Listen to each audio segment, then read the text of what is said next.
अस्सलाम वालेकुम। आज हम ऑक्सफोर्ड मॉडर्न इंग्लिश बुक 3 का एक चैप्टर है दी वुडन बाउल, तो वो समझने जा रहे हैं। तो शुरू करते हैं।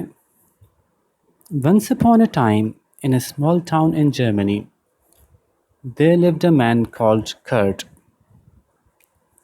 एक दफ़ा का जिक्र है, जर्मनी के एक छोटे से कस्बे में एक आदमी रहता था जिसका नाम था Kurt. He lived with his son Manfred and his daughter in law Thekla. वो रहता था अपने बेटे के साथ जिसका नाम था मैनफ्रेड, और अपनी बहू के साथ, डॉटर इन लॉ बहू, जिसका नाम था थेक्ला। ठीक है जी। They all shared a little old house at the end of a quiet street in the middle of the town. वो सब मिल के रहते थे। शेयर का मतलब मिल के रहना, मिल बांट के रहना।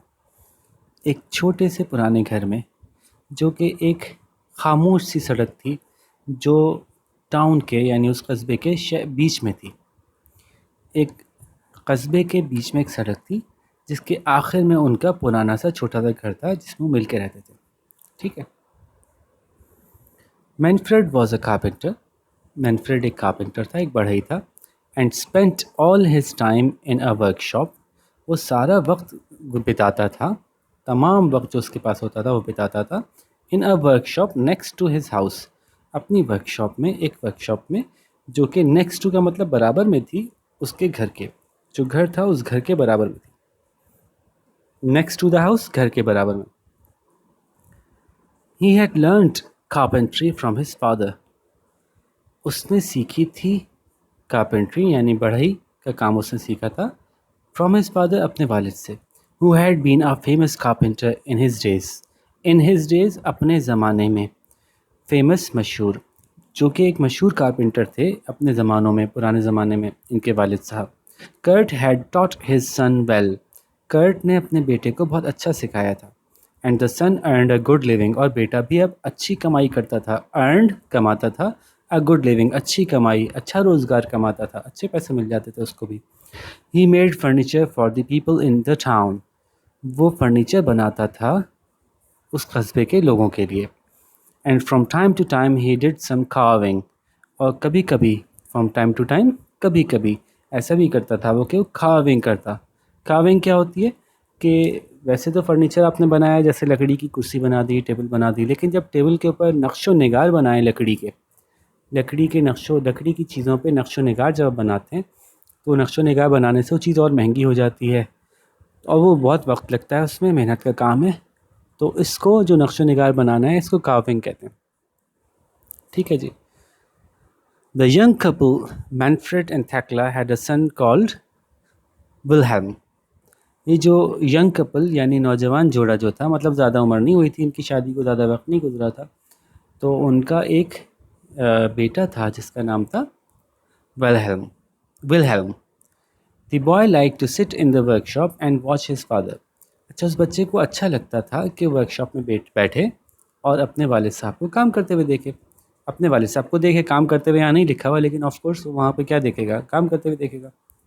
एज ही ग्रू ओल्डर, जैसे जैसे वो बड़ा होता गया। अच्छा, यहाँ पे ओल्ड का मतलब बूढ़ा नहीं है, बल्कि ओल्ड का मतलब उम्र में ज़्यादा होना। तो जैसे जैसे वो बच्चा बड़ा होता गया, he helped his father bye fetching and carrying things. तो उसने मदद करना शुरू कर दी अपने वालिद साहब की, अपने अब्बू की, बाय फेचिंग, उठा के कोई चीज़ लेके आना। बेटा जाओ हथौड़ी लेके आओ, बेटा जाओ कोई चीज़ लेके आओ। तो फेच का मतलब है कोई चीज़ लेके आना, एंड कैरिंग थिंग, और उठा के लाना। फेच का मतलब लेके आना, कैरिंग का मतलब उठाना। तो उठा के लाना चीज़ें, कहीं पीछे दूर पड़ी हैं वहाँ से चीज़ें लेके आना, इन कामों में उसने अपने वालिद साहब की मदद करना शुरू कर दी। He learned to clean the tools and to take care of them. उसने सीख लिया था कि कैसे साफ़ करते हैं उन औज़ारों को जो कि उनके वालिद इस्तेमाल करते थे, औज़ार, tools, and take care of them, और उनका कैसे ख़्याल रखते हैं। आपको पता है ना, आप जो भी चीज़ इस्तेमाल करते हैं उसकी सफाई सुथराई रखना, उसका ख़्याल रखना। अगर ऐसा आप ख़्याल रखें, सफाई सुथराई करें, तो ज़्यादा वक्त के लिए चल जाते हैं।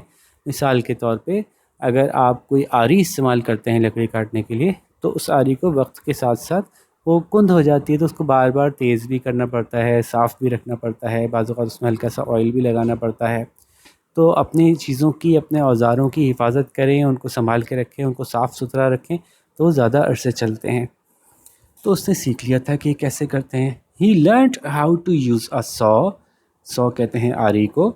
उसने सीख लिया था कैसे आरी इस्तेमाल की जाती है, एंड अ हैमर, और कैसे हथौड़ी इस्तेमाल की जाती है, एंड अ चिज़ल। अच्छा, चिज़ल क्या होता है? चिज़ल जो होती है ना, वो एक छोटा सा स्क्रू ड्राइवर जैसा टूल होता है, लेकिन वो आगे से शार्प होता है, ठीक है, और उसका दस्ता होता है लकड़ी का। ये यहाँ से ना इस आगे से शार्प होता है और चपटा होता है। हमारे यहाँ इसको बाज़-औक़ात चौरसी बोलते हैं, हमारे यहाँ इसको बाज़-औक़ात जो है वो रापी भी बोलते हैं बाज़ लोग। तो लेकिन हम इसको चिज़ल ही बोल लेंगे, आपको ज़्यादा आसानी से समझ में आ जाएगा चिज़ल। तो चिज़ल की मदद से लकड़ी में कार्विंग की जाती है, यानी लकड़ी में जो डिज़ाइन बनाए जाते हैं वो चिज़ल की मदद से बनाए जाते हैं। और चिज़ल हर साइज़ का अवेलेबल होता है। एक पतला सा होता है, बिल्कुल बारीक सा चिज़ल, ठीक है, फिर एक उससे मोटा होता है, फिर एक उससे मोटा होता है। तो आपको जिस साइज़ की कार्विंग करनी है, आप उस साइज़ का चिज़ल उठाते हैं, ठीक है। तो इस तरह से आपका पूरा सेट होता है चिज़ल्स का, ठीक है जी। तो हाँ, कहाँ थे हम? तो उससे सीख लिया था आरी चलाना, उसने सीख ली थी हैमर का इस्तेमाल यानी हथौड़ी का इस्तेमाल, और उसने सीख लिया था चिज़ल यानी चौरसी का इस्तेमाल। And his grandfather taught him to carve wood into wonderful shapes. और उसके दादा ने, जो असल में जिन्होंने अपने बेटे को भी सिखाया था, तो उन्होंने अपने पोते को भी सिखाया। टॉट हिम, सिखाया उसको, टीच का पास्ट टेंस है, टॉट हिम, उसको सिखाया था उन्होंने, टू कार्व वुड, की लकड़ी को कैसे कार्व किया जाता है, उसको मुख्तलिफ शेप्स में कैसे कार्विंग की जा सकती है, इनटू वंडरफुल शेप्स, की कितने ज़बरदस्त ज़बरदस्त सी शक्लों में। जैसे लकड़ी का एक टुकड़ा लें और उसके ऊपर कार्विंग शुरू करें, तो उसका आप घोड़ा भी बना सकते हैं, उससे आप कोई भी शेप दे सकते हैं, उसका लट्टू भी बना सकते हैं, उसकी मदद से छोटी छोटी सी कोई गुड़िया वाले खिलौनों खेलने की कोई फर्नीचर भी बना सकते हैं, छोटी सी कुर्सी, छोटी सी मेज़, सिर्फ कार्विंग करके ही, ठीक है। तो उसके दादा ने उसको कार्विंग सिखाई थी। अच्छा जी, आगे चलते हैं। The grand father was very old now, अभी जो दादा साहब थे अभी काफ़ी बूढ़े हो गए थे, ठीक है। And getting older every day, और ज़ाहिर है हर गुजरते दिन पहले से ज़्यादा बूढ़े हो रहे थे। ही वॉज नॉट वेरी स्ट्रॉन्ग, अब वो ज़्यादा स्ट्रॉन्ग यानी ज़्यादा ताकतवर भी नहीं रहे थे, और लकड़ी के काम में अच्छी खासी ताकत की ज़रूरत होती है। हिज आइज़ वर डिम, उनकी आँखें धुंधला गई थीं, यानी कमज़ोर हो गई थीं। And he could not see well, और वो बहुत अच्छा देख नहीं सकते थे। और ये भी बहुत ज़रूरी है कि कोई भी आप हाथ का काम कर रहे हो और आपको अच्छा ना देखे तो आपसे काम नहीं हो पाएगा, ज़ाहिर है। तो यकीनन फिर इनके वालिद साहब ने काम करना छोड़ दिया था होगा, और बेटा ही काम करता होगा, यानी इनके दादा ने, बच्चे के दादा ने। समटाइम्स हिज हैंड्स शुक, और जैसे बूढ़े लोगों के साथ कभी कभी होता है कि उनके हाथ भी काँप कप कपाते थे जब कोई वो ज़्यादा मेहनत का काम करने की कोशिश करते थे। And sometimes he sat in a chair, और कभी कभी वो एक कुर्सी पे बैठ जाते थे। एंड नोडेड ऑफ, और फिर उनकी आँख लग जाया करती थी। नोडेड ऑफ यानी वो सो जाया करते थे, बैठे बैठे भी सो जाते थे। In the evenings when they all sat down to the dinner at the table, जब शाम के वक्त जब वो सब बैठे खाने के लिए टेबल के ऊपर, Manfred and Thekla use to get angry with the old grandfather, जब वो बैठते थे टेबल पे खाना खाने के लिए, तो मैनफ्रेड और थेक्ला, या बेटा और बहू थी उनकी, वो गुस्सा होते थे अपने वालिद साहब पे, यानी बच्चे के ग्रैंडफादर पे। Manfred and Thekla used to get angry, ऐसा हुआ करता था, यूज्ड टू मतलब ऐसा हुआ करता था, ऐसा अक्सर होता था। गेट एंग्री के वो गुस्सा हो जाते थे ओल्ड ग्रैंडफादर के ऊपर। He was slow and clumsy, क्योंकि वो ना बहुत हल्के हल्के चलते थे, हल्के हल्के काम कर पाते थे, बूढ़े हो गए थे बेचारे। एंड क्लमजी, क्लमजी कहते हैं एक ऐसा शख्स जिससे गलती से बहुत सारे ऐसे काम हो रहे हों जो कि चीज़ें ख़राब हो जाती हों, हाथ से प्याला छूट जाना, चलते हुए गए ओहो ठोकर लगने की वजह से कोई चीज़ गिर गई, अरे ध्यान नहीं रहा कोई चीज़ इस तरह से उलट गई, पानी का प्याला उलट गया। तो ऐसे शख्स को क्लमजी कहते हैं, कि जो बेध्यानी में गलती से उससे बहुत सारी चीज़ें गिरती और टूटती या ख़राब होती रहें। तो वैसे हो गए थे। Sometimes he broke a glass, कभी कभी उनसे शीशे का ग्लास टूट जाता था। Sometimes he dropped a spoon, कभी कभी वो चमचा गिरा देते थे। And sometimes he split soup on his he spills soup on his clothes, और कभी कभी उनसे गिर जाता था। स्पिल्ट कहते हैं कोई चीज़ ऐसे कोई लिक्विड चीज़ नीचे गिर जाना। जैसे दूध का ग्लास नीचे गिर गया तो हम कहेंगे the milk has he has spilt milk on the floor, कि उसने ज़मीन पे दूध गिरा दिया। तो कभी कभी वो सूप, चूँकि सूप लिक्विड होता है, सूप गिरा देते थे ज़मीन पे। And he was an old man after all, और आफ्टर ऑल का मतलब यहाँ होगा आखिरकार, जाहिर है, जाहिर सी बात है, आखिरकार वो एक बूढ़े ही आदमी थे ना, तो ये तो होना ही था उनसे, तो नेचुरल सी बात है, बेचारे के हाथ कांप रहे हैं, सही से नज़र नहीं आ रहा, तो ऐसा हो ही जाना था। तो he was an old man after all, आखिरकार वो एक बूढ़े आदमी थे, तो ऐसा तो होना ही था। वन डे तो, लेकिन उनके बेटा बेटी उन पर बड़ा गुस्सा करते थे हर ये करने की वजह से। One day during the evening meal the old man dropped his plate on the floor. एक दिन शाम के खाने के वक्त, इवनिंग मील शाम का खाना, the old man dropped his plate, वो बड़े मियाँ ने अपनी प्लेट गिरा दी ज़मीन पे। क्रैश, क्रैश की आवाज़ के साथ, it smashed into 100 tiny pieces, वो टुकड़े टूट गई और ऐसे बिखरी के सैकड़ों छोटे छोटे टुकड़े हो गए। 100 का मतलब तो 100 होता है, 100 100, लेकिन जब तकरीबन 100, तो उसको उर्दू में हम यूँ कहते हैं कि वो सैकड़ों टुकड़ों में टूट गई। And the food fail all over the place, all over the place, वहाँ सब जगह नीचे, सब जगह गिर गया, खाना खाना सब जगह नीचे गिर गया।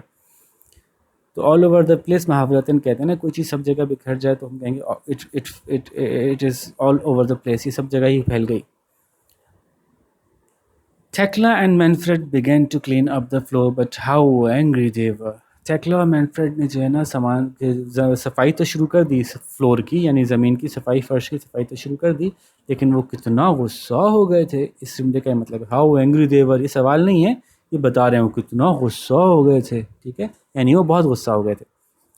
After that accident they bought him a cheap wooden bowl from the market. उस हादसे के बाद, एक्सीडेंट हादसा, बॉच हिम, उसके लिए लेकर आए a cheap wooden bowl, cheap कहते हैं बहुत सस्ता था, एक सस्ता सा लकड़ी का प्याला ले आए मार्केट से जाके। उस हादसे के बाद वो अपने अब्बा के लिए सस्ता सा प्याला ले आए मार्केट से जाके। And gave him his dinner in that, और फिर उन्होंने खाना देना शुरू कर दिया उनको उस प्याले में, इन दैट, उस प्याले में। They made the old man sit by himself in the corner of the room to eat his food. और टेबल पे बिठाते नहीं थे, टेबल पे बैठेंगे तो आप कभी कुछ गिराएंगे, कभी कुछ गिराएंगे, आप जाके कोने में चेयर पे बैठ जाएं तो हम आपको कोने में ही लाके खाना दे दिया करेंगे। तो उस बेचारे बूढ़े आदमी को बिठाते थे वो, कि वो अकेला बैठे, सिट बाय हिमसेल्फ, अकेला ही बैठे, इन द कॉर्नर, कोने में, ऑफ द रूम, कमरे के, टू ईट हिज फूड, के अपना खाना खाए।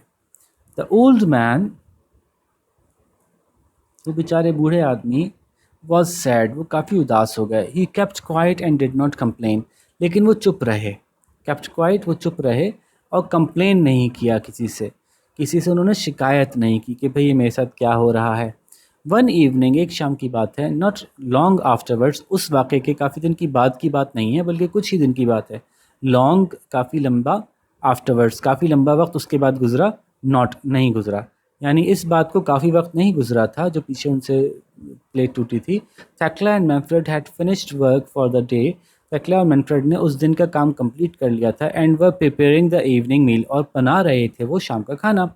When the meal was ready, जब खाना तैयार हो गया, दे कॉल्ड फॉर विलहेम, तो उन्होंने आवाज़ लगाई विलहेम को। They looked in his room, उन्होंने उसके कमरे में देखा, but he was not there, लेकिन वो वहाँ नहीं था। Where could that boy be, वो लड़का कहाँ होगा, आज थैक्ला, थैक्ला ने पूछा।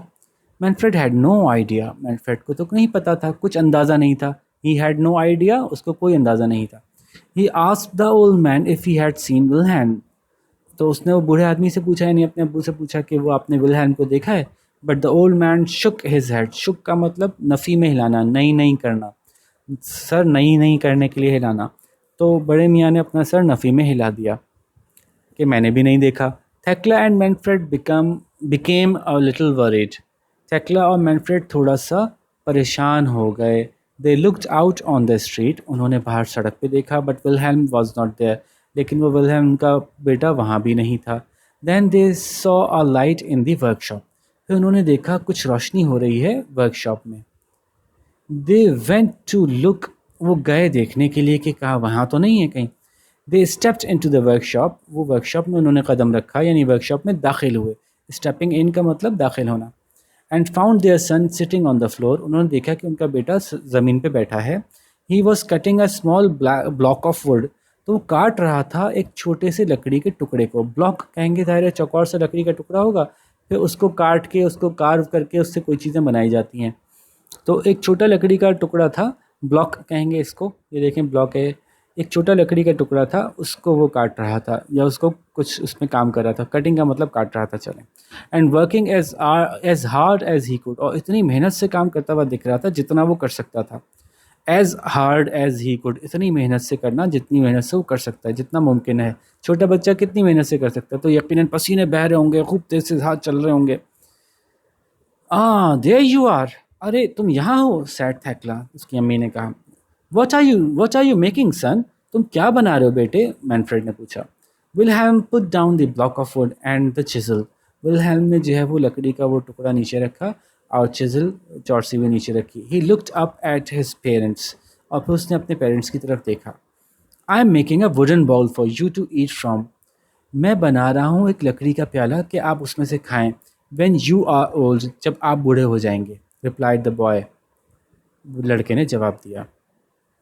देखिए कितना मज़े का जवाब दिया कि जब आप बूढ़े हो जाएंगे तो आपसे भी चीज़ें टूटा करेंगी, आप भी जो है वो क्लमजी हो जाएंगे, आपके हाथ पांव भी कांपेंगे, आपकी भी बिनाई कमज़ोर हो जाएगी, तो फिर आपको भी मैं अपनी टेबल पे नहीं बिठाऊंगा। मैंने यही सीखा आपसे कि जब पेरेंट्स बूढ़े हो जाएं तो उनको कहीं कोने में बिठा दो, उनको सस्ती सस्ती चीज़ें पकड़ाओ, है ना भाई। मैंने तो यही सीखा आपसे। The parents looked at each other, उन वालदैन ने एक दूसरे को देखा। There eyes filled with tears, उनकी आंखें आंसुओं से भर गईं। अब जब अपने साथ हुआ ना तो पता चला कि कितना बुरा लगता है जब आपकी औलाद आपके साथ ऐसा करे। तो ठीक है जनाब, come dinner is ready, said Thekla softly. Softly मतलब अब बड़े आराम से आहिस्ता की सी आवाज़ से उसने कहा, क्योंकि अब ज़ाहिर है वो थोड़ी गमज़दा सी हो गई थी सब कुछ देख के। आ जाओ बेटा, खाना तैयार है। And she put her arms around her son and the three of them went back to the house, उसने अपने हाथ उसके गिर्द डाल दिए। जैसे है ना कि अम्मी पीछे से आई और शफ़क़त से, मोहब्बत से अपने दोनों हाथों से जो है बच्चे को लपेट लिया अपनी। And the three of them went back to the house, और वो तीनों फिर वापस घर चले गए। आफ्टर दिस, उसके बाद, Thekla and Manfred always ask the old grandfather to sit with them at table, उसके बाद से थेक्ला और मैनफ्रेड ने हमेशा कहते थे, पूछते थे, कहते थे बड़े मियाँ से, उन दादा से, कि वो आएँ और बैठें उनके साथ टेबल पे, क्योंकि उन्होंने सबक सीख लिया था कि अगर हम अपने बड़ों के साथ बुरा सलूक करेंगे तो हम जब आगे बढ़ जाके बूढ़े हो जाएंगे तो हमारे बच्चे भी हमसे हमारे साथ बुरा सलूक करेंगे। और आपको पता है ना बेटा, हम लोगों के कल्चर में, हम लोगों के माशरे में, हम लोगों के मज़हब में तो वालदैन के साथ बहुत ही ज़्यादा अदब, एहतराम, मोहब्बत का सलूक करना चाहिए, है ना। और हमें तो यही सिखाया गया है बचपन से कि वालदैन के ज़रिए से ही हमें जन्नत मिल सकती है। अगर वालदैन किसी से नाराज़ हो जाएं तो उसकी तो दुनिया भी बेकार हो जाती है और उसकी आखिरत भी बेकार हो जाती है। तो हम लोग तो इनके जैसे नहीं है ना, हम लोग तो बहुत अच्छी तरह से अपने वालिदैन का अदब भी करते हैं, उनके साथ बहुत एहतराम से बात भी करते हैं और उनकी सारी बातें भी मानते हैं। और बाज़ औक़ात उनसे कोई गलती भी हो जाती है तो हम बिल्कुल उसको दरगुज़र कर देते हैं और ऐसा नहीं महसूस कराते कि हमें बड़ा गुस्सा आ गया है, हमने बुरा मनाया, है ना भाई। अच्छा जी, तो क्वेश्चन आंसर्स देख लेते हैं। Where did the family live, लो ये तो बताने की ज़रूरत ही नहीं है ना, आप लोग खुद करेंगे सवाल सारे ज़्यादातर, मैं सिर्फ उसको कॉन्सेप्ट को क्लियर कर दूंगा। तो द फैमिली लिव्ड, ये पूरा मौजूद है यहाँ पे, आप यहाँ से देख सकते हैं। कलर चेंज कर लेते हैं। Where did the family live, ये पहली लाइन में ही मौजूद है, आप यहाँ से देख सकते हैं, ठीक है। अब बस इस बात का ख्याल रहे कि सवाल रेफरेंस टू द क्वेश्चन होना चाहिए, with reference to the question answer करें। Where did the family live, तो आप बोलेंगे द फैमिली लिव्ड, है ना, क्योंकि ये पास्ट टेंस में बात हो पूछ रहे हैं तो पास्ट टेंस में जवाब देंगे। What did Manfred do for a living, तो मैनफ्रेड क्या करता था अपनी गुजर बसर करने के लिए। Manfred was a dash. अब आप जवाब यूँ भी देख सकते हैं कि मैनफ्रेड वॉज अ डैश, ठीक है। डू फॉर अ लिविंग ना भी लिखें तो भी जवाब सही माना जाएगा। मैनफ्रेड वॉज अ डैश, अगर आप यूँ लिखेंगे ना Manfred do for a living would work, नहीं तो ये गलत जुमला हो जाएगा। आपको लिखना चाहिए मैनफ्रेड वॉज अ डैश। क्या था, चलो बता ही देता हूँ। Manfred was a carpenter. तो इस तरह से जवाब सही होगा। डू फॉर अ लिविंग इस जवाब में यूज़ करने में कुछ गलत हो जाएगा। हु वॉज थैकला, या फिर डू फॉर अ लिविंग करना है तो फिर जवाब ज़रा दूसरी तरह से बनेगा। Who was Thekla, Thekla was dash dash dash wife, क्या था, बेगम थी ना। या तो अगर उसकी तरफ से कहेंगे तो बेगम होंगी, और दादा की तरफ से कहेंगे तो उनकी बहू होंगी, और बच्चे के अंदाज से देख सोचेंगे तो अम्मी होंगी। तो किसी भी एक अंदाज से लिख सकते हैं। वाई डिड कर्ट्स हैंड शेक, क्यों भाई, क्यों क्यों कब कब आते थे, अभी तो बात हमने अच्छी तरह समझा दी थी। कर्ट्स हैंड्स शेक, नहीं शेक नहीं होगा, डिड की वजह से ये पास्ट टेंस में चला जाएगा। तो हम क्या लिखेंगे, कर्ट्स हैंड्स शुक। ठीक है, शेक का पास्ट टेंस शुक करेंगे और आगे बता देंगे वजह। Why was Wilhelm making a wooden ball, Wilhelm was making a wooden ball for his for his parents so that they would, और आगे आप पूरा करें। ठीक है, काफ़ी सारे हिंट्स दे दिए मैंने, अब आप इसके हिसाब से जवाब बनाइएगा। और फिर जैसे मैं आपसे हमेशा कहता हूँ, अगर जवाब बनाने में कोई मुश्किल हो तो आप ज़रूर मुझसे पूछ लें। उस सूरत में आप अपना सवाल भी मुझे भेजिए, अपना जवाब भी मुझे भेजिए, और ताकि मुझे पता चल जाए कि आपने कोशिश तो ज़रूर की है। फिर मैं आपको बिल्कुल एक्यूरेट आंसर भी भेज दूँगा। ठीक है, लेकिन पहले आप कोशिश ज़रूर कर लें। How did Thekla and Manfred treat the old man, ये जवाब सवाल थोड़ा मुश्किल बताया है इन्होंने। कहा है कि कुछ मुश्किल सवाल है कि थैकला और मैनफ्रेड उस बूढ़े आदमी यानी अपने वालिद साहब के साथ कैसा बिहेवियर रखते थे, अपने अल्फाज में बताइए। They Thekla and Manfred did not treat the old man well, they use to get angry and then what and then whatever they use to do, पूरी बातें यहाँ पे बताएं। कोई 2 3 4 लाइनों का जवाब होना चाहिए। Whose eyes filled with tears and while, ये तो बहुत आसान सवाल है। पहला हिस्सा, किसकी आंखों में आंसू आ गए थे, तो आसान है। क्यों आ गए थे, because because because they realized that what they had been doing was not right, what was wrong, and they had been hurting their father, and as they were hurt by seeing their son do the same to them। तो इस तरह से करके अपना जवाब बताएंगे कि वो बेचारे, उनका दिल दुख गया था, वो समझ गए थे, उनको रियलाइज़ हो गया था कि उन्होंने बहुत बड़ी गलती की है। तो ये 2 3 जुमले आप यहाँ पे ऐड कर सकते हैं। ठीक है बच्चों, तो ये कुछ सवालों के जवाब थे। और अगर आपको मज़ीद इसमें से कुछ पूछना है, कुछ समझना है, कुछ समझ में नहीं आ रहा, आपने कुछ अटैम्प्ट किए वो चेक करवाना है, तो आप मुझसे डिस्कस कर सकते हैं, फिर मैं आपको मज़ीद समझा दूँगा। ओके, फिर अब हम नेक्स्ट लेक्चर के साथ इंशाल्लाह मिलते हैं। अल्लाह हाफ़िज़।